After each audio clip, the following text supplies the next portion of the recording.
Praise lord. ఈరోజు దేవుని వాగ్దానము తేదీ డిసెంబర్ 30, 2025. అపోస్తలుడైన పౌలు హెబ్రీయులకు రాసిన పత్రిక 13వ అధ్యాయం 5వ వచనం. నిన్ను ఏమాత్రమునూ విడువను, నిన్ను ఎన్నడూనూ ఎడబాయనని ఆయనే చెప్పెను. ఆమేన్. పరిశుద్ధ లేఖనాల్లో ఎన్నోసార్లు ప్రభు ఈ మాటలను చెప్పాడు. మనలో స్థిరమైన నమ్మకం కలగాలని మాటిమాటికి చెప్పాడు.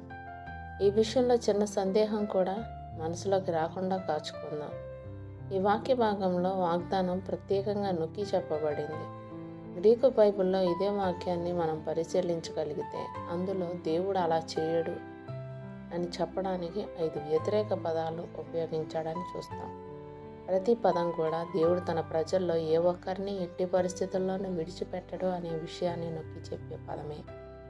కాబట్టి ఏ ఒక్కరు కూడా నేను దేవుని చేత విడిచిపెట్టబడ్డాను అని అనుకోవడానికి వీల్లేదు. అయితే మనకు శ్రమలు ఉండవని ఈ అమూల్యమైన లేఖన భాగం వాగ్దానం చేయడం లేదు, కానీ మనం దేవుని చేత విడవపడము అనే విషయాన్ని ఘంటాపదంగా చెప్తుంది.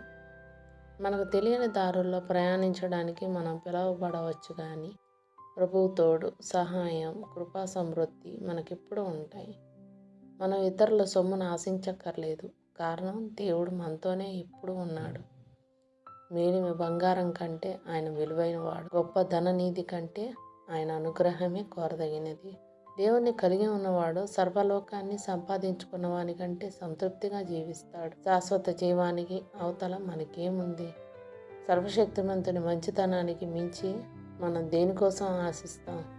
నిన్నెన్నడూ విడువను, ఏమాత్రమును ఎడబాయనని దేవుడే చెప్తే ఆయన్ని నువ్వు ఎన్నడూ విడవక ఉండేటట్టు, ఆయన మార్గాలను ఒక్క క్షణం కూడా ఎడబాయకుండా ఉండేటట్టు కృపను వేడుకుంటూ ఇంకా ప్రార్థనలో గడపాలి. దేవుడిచ్చిన ఈ వాగ్దానాన్ని స్వతంత్రించుకొని ఆయన కృతజ్ఞతాస్తుతులు చెల్లించుకుందాం. అట్టి కృపా ధన్యత దేవుడు మనకు అనుగ్రహించునుగాక.